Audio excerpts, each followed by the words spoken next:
Hey, what's up, everybody? This is Charles. I want to welcome you guys to another episode of the Dreamerspro Show, where we cover everything from sports, hot topics, classic debates, entertainment, and where we give you guys a fresh perspective on things and how we see them. And today I got a pretty interesting episode for you guys. Let's get into some NBA talk. And the topic is the NBA secretly trying to sabotage the Clippers this season? So that's the topic I want to get into today's video. But before we get into that, I want you guys to please make sure you go ahead and hit the like button, hit the subscribe button, and hit the notification bell to be notified whenever we drop our content. Also, make sure you check out Dreamerspro Max, an online sports community, a place you can talk about basketball, chat live during games. So many of the cool things. So if you guys are interested in that, be sure to check that out. We have that linked in the comments section below. Anyway, let me get into this topic here. So, well, it looks like the Clippers this season are going to be starting their year off behind the 8 ball. And let me just quickly say for the new people to the channel, right? They're like, okay, wait a minute. This guy's covering the Clippers. Wait, what's going on? Okay, let me just give you guys a quick background. So Kawhi Leonard, who is my favorite player, plays for the Clippers. So I started supporting the Clippers. No different than the way Shannon Sharp used to support the Miami Heat, the Cleveland Cavaliers, and now the Los Angeles Lakers. Now, I used to be a Laker fan because Kobe Bryant is my favorite player of all time, but I started supporting the Clippers, and the team grew on me because I like the way that they fight. And, last year they were just a really inspiring team. So you're going to be seeing some Clippers content on the channel, but we will cover other videos as you've been seeing. But today, I got to talk about the Clippers. Anyway, let me get into this topic here. So, listen. The NBA, they're back at it again. And I thought last season the Clippers had one of the most unfair playoff schedules I have probably ever seen. There have been some unfair playoff schedules before, but the one that I saw last year really, really surprised me, man, because, it was absolutely absurd. Let's just put this into context for a moment here. The Clippers played something like 19 games in 28 days, right? The playoffs started on May 22nd, and I think their last game was on It was on January 30th, right? They were playing games from May 22nd to January 30th. And during that stretch of games, the Clippers played every other night for that entire stretch. I've never seen something like that happen before, right? I've never seen something like that happen before. And it became really evident that something strange was going on with the scheduling after they beat the Utah Jazz in round 2. Why do I say this? Because when they beat the Utah Jazz, they beat them in game 6. Right? Remember, the Jazz were rested because they took care of business early, but they beat them in game 6. So usually there would be a brief there would be like a little hiatus, right? At least 2 days before the next series started. But what happened? They beat the Jazz, I think it was in LA, and then the next night, or probably that same night, they got on a plane to fly to Phoenix, Arizona. I'm like, what? Right, and then they had to go play the Phoenix Suns, and I thought it was ridiculous, and I just remember sitting back to myself. I said, during this entire playoff run, that team never had 2 days off in a row. When was the last time you saw something like that happen in the playoffs with a team? Like, they never had 2 days off in a row for an entire, let's say, over a month? Or close to a month. It was absurd. Right. And I thought to myself, I said, this is just absurd. And remember that Paul George led the entire playoffs in minutes played. And it was just incredible that Paul George was still able to go out there and perform, given the fact that they had such a ridiculous, NBA schedules. And that's one of the reasons I thought they were by far the best team in the Western Conference last season in the playoffs. I don't even think it's close, to be quite honest with you. I think anybody that was watching those playoffs would come to the same conclusion, given the fact that they lost their best player in the second round in game 4, and they somehow still kept on winning games, given the fact that they, given the fact that fatigue was a real factor with this team. It was incredible for them to continue to keep playing games. But it seems that this season, it's going to be even worse this season, because to me, it seems as if the NBA is back to its old tricks. Now, I don't know this to be true, but I'm going to present the information to you guys and you tell me what you think. But a lot of this doesn't make sense. So the Clippers this season will be tied for the most 5 games in 7 nights stretches this season. They'll be tied with the Portland Trail Blazers. I want you guys to take this into consideration for a second. The Clippers will have to play 5 games in 7 nights 5 separate times this season. I want you guys to think about that. The Lakers, on the other hand, who did not win the championship. I can understand if you said, okay, the Milwaukee Bucks, they get that type of. The Lakers only have to do that 1 time, and the Clippers have to do it 5 times. It was so outrageous that on the jump, Brian Windhorst he himself was in total disbelief, and he had to make his feelings known about this, about this ridiculous schedule that the Clippers currently have. So before I go too far, I want you guys to take a listen to some of the comments that Brian Windhorst had to make about the Clippers schedule this season. So take a listen to that. How can the Clips navigate this schedule, especially without Kawhi Leonard? Richard, this is preposterous, especially because they play in the same venue as a team with 5-7.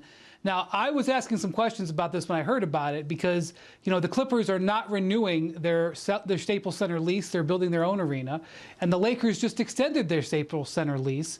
And maybe it factored into the dates that they got was what I was asking. I don't think it's as simple as that. But in addition to the 5-7, the Clippers have 7-day games, I believe, on their schedule this season.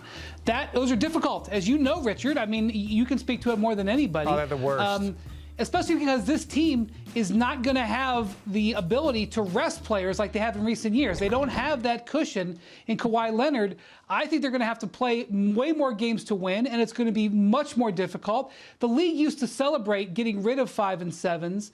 They obviously are not doing that anymore because this is a really unbalanced schedule compared to the Lakers. Now, in that soundbite, even Brian Windhorst seems to be completely befuddled.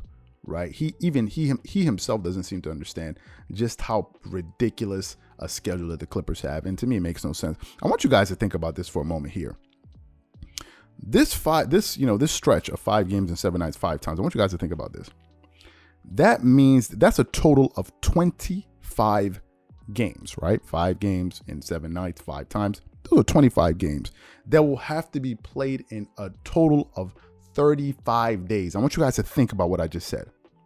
They're going to have to play 25 games in 35 days. Essentially, that's what that stretch amounts to. That's absurd. Like, there's no good reason that any team needs to have a schedule like that. And there's going to be the full 82 game season. But that's absurd. 25 game in 35 days. How does that make sense? How is that even remotely fair at all? Right? To me, it makes no sense. But that's what the NBA hit. That's the hand that they've been dealt this season. And to me, it brings up a few thoughts in my mind. One of those thoughts could be this. Does the NBA want to ensure that the Clippers somehow don't make the playoffs or end up in the play-in tournament? And some people may say, but why would the NBA want that? Like, why would they want that? Well, because it seems to me the way that the narrative is being built this season, it seems to be the Lakers versus the Nets. It seems to be that's the angle that we're going into the season with. I think a lot of people feel as if these are going to be the two teams. These are going to be the two teams that are going to be representing their respective conferences this season. And it looks like a lot of people are feeling like it's going to be the Lakers in the Western Conference, and most people are feeling like it's going to be the Milwaukee Bucks. You just go put a poll out there, and we put up polls on our channel, and the majority of the people concur with this with this notion that I just threw out here just a few moments ago. And some people may say, yeah, but the Lakers, it doesn't matter because the Lakers are going to beat the Clippers anyway. Like, who are the Clippers? Well, hold on a minute. The Clippers, in my opinion, are the deepest team in the NBA. For sure, the deepest team in the Western Conference, and I think they have the best system out there. I think they have the best coach in the Western Conference, at least the best coach at making the in-game adjustments and out-of-game adjustments, in between game adjustments. I think they have one of the top 3 NBA players in the world in Kawhi Leonard when he's healthy, and I think the Clippers could beat the Lakers if they play them. Absolutely, I believe that.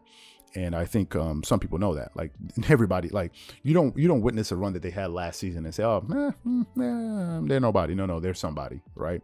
They beat a lot of There's no reason the Clippers should have been able to beat the Utah Jazz once they lost Kawhi Leonard, who Stephen A. Smith called, when he called Donovan Mitchell better than Karl Malone, which I thought was one of the top 5 most idiotic statements you can throw out there and most hyperbolic statements you can throw out there. Then you take the Phoenix Suns to 6 games in the play. I mean, come on, that's absurd.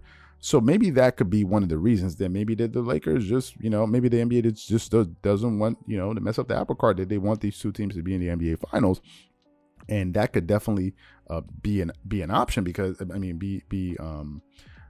could be one of the reasons because this makes no sense, right? This makes no sense. Like to me, it's absurd. And if you think about it, in the grand scheme of things, 25 games, I want you guys to put this into context. Right, I want you guys to put this into context. If the NBA had 100 games that they were playing in a season, those 25 games in that 35-day stretch, that will be a quarter of the season. In this case, they have 82 games. You're looking at about 30% of their season, right? 30% of their season is going to be, they're going to have to play 30% of the games this season in 35 days. That's absurd.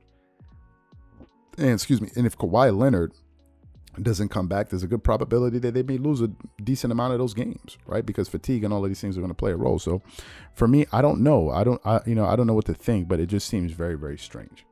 I could be wrong. I could be reading too much into things, but to me, it seems very strange. So what I want to know from you guys is, what do you think about this schedule? Does this seem fair to you? Where you even have Brian Windhorst calling the league and like, yo, help me make sense of what I'm seeing here. Like, to me, it just seems a little bit weird. So what I want to know from you guys is, what do you think? Maybe I'm looking at this the wrong way. Maybe some of you guys will have a better insight into this thing, but this is just what I think. So let me know what you guys think in the comment section below. Once again, this is Charles here from Dreamerspro. Wish you guys an amazing day and catch you guys on the next episode.